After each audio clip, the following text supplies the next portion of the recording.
बिस्मिल्लाहिर्रहमानिर्रहीम। अस्सलामुअलैकुम नाजरीन, मैं हूं मोहम्मद बिलाल। आप देख रहे हैं बिलाल कांजू ऑफिशियल यूट्यूब चैनल। नाजरीन, आज की इस वीडियो में हम बात करेंगे गंदम की फसल पर अमाइनो एसिड्स के स्प्रे के हवाले से। जैसे हम ईंटें जोड़कर दीवार तैयार करते हैं, बिल्कुल इसी तरह अमाइनो एसिड्स आपस में मिलते हैं तो प्रोटीन तैयार होती हैं।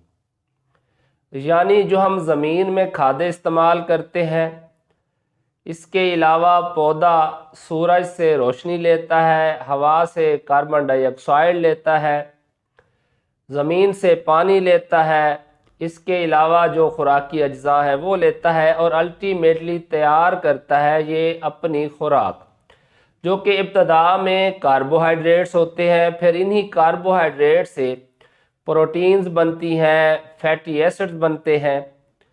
तो यूँ समझ लें कि जो अमाइनो एसिड्स हैं ये पौधा जो ख़ुद तैयार करता है, उसे अगर तैयार शुदा हालत में मुहैया कर दी जाए तो जो एनर्जी पौधे ने अपनी वेस्ट करनी है, जो उसे टाइम लगेगा, वो बच जाएगा और उसकी एफिशिएंसी बढ़ जाएगी, उसकी कारकर्दगी बेहतर हो जाएगी, आउटपुट यानी पैदावार भी बेहतर आएगी।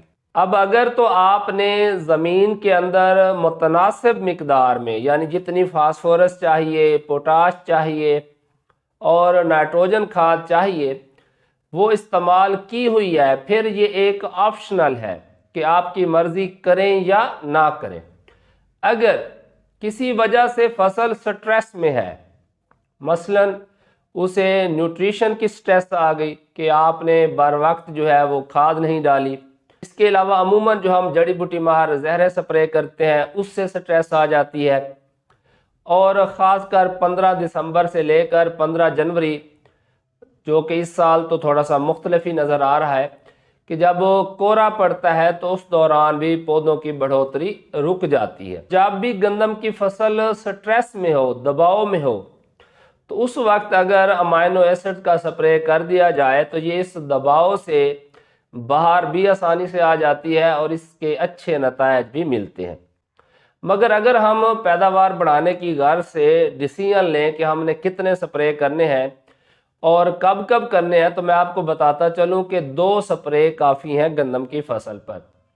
और अगर जरखेज़ रकबा है, गंदम की फसल बिल्कुल लश ग्रीन है, किसी किस्म की कोई ग़िज़ाई किल्लत सामने नहीं आ रही, तो फिर 1 स्प्रे ही काफ़ी है।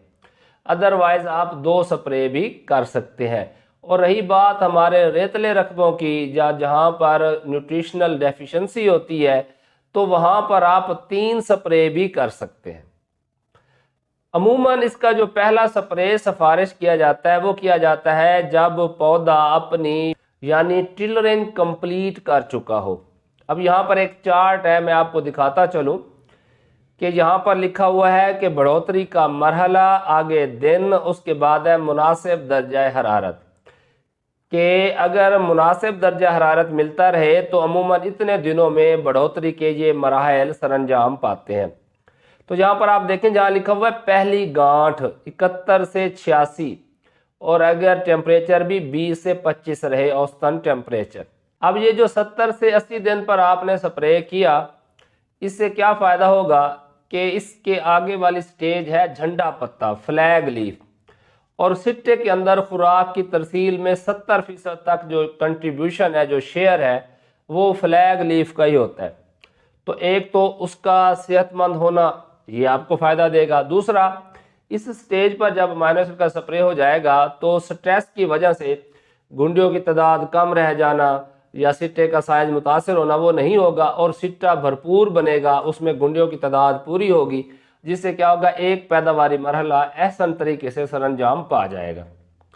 उसके बाद जब दाना बनने का अमल शुरू हो जाए, उस वक्त एक स्प्रे अमाइनो एसिड का अगर कर लिया जाए तो फिर वो जो दाने बनते हैं उनकी भराई बेहतर होती है, जिससे क्या होता है, औसतन जो दानों का वज़न होता है 1000 दानों का, वो ज़्यादा होगा और अल्टीमेटली 5 से 7 मन फी एकड़ पैदावार में इजाफा होता है। या हम जनरली यूँ कह सकते हैं कि आप एक स्प्रे कर लें 400 से 500 मिलीलीटर फी एकड़ 70 से 80 दिन के दरमियान, और इससे अगला स्प्रे आप कर लें 110 से 120 दिन के दरमियान, तो इससे आपकी गंदम की फसल में जो पैदावारी इजाफा है वो वाज़े आपको नज़र आएगा। अब मुख्तलिफ़ किस्म के अमाइनो एसिड्स मार्केट में पाए जाते हैं, जिनमें इज़ाबियान है, टिकामिन मैक्स है, अमाइनो एक्स, रिलाए, हुक, इसी तरह जो है मुख्तलिफ तकरीबन हर कंपनी के पास किसी न किसी शक्ल में अमाइनो एसिड्स मौजूद हैं। तो मोस्टली जो इसकी डोज होती है वो होती है 400 ml फी एकड़, और चंद एक जो है वो 500 ml फी एकड़ भी सिफारिश करते हैं। तो इसीलिए अगर आप 2 स्प्रे कर लेते हैं अमाइनो एसिड के तो ये आपकी फसल को फ़ायदा देंगे, नुकसान नहीं देंगे। अगर फसल फुल ज़ोरों पर है तो फिर बेशक ना करें, क्योंकि ज़्यादा अगर आप खुराक देंगे तो उसके मनफी असरात भी सामने आ सकते हैं।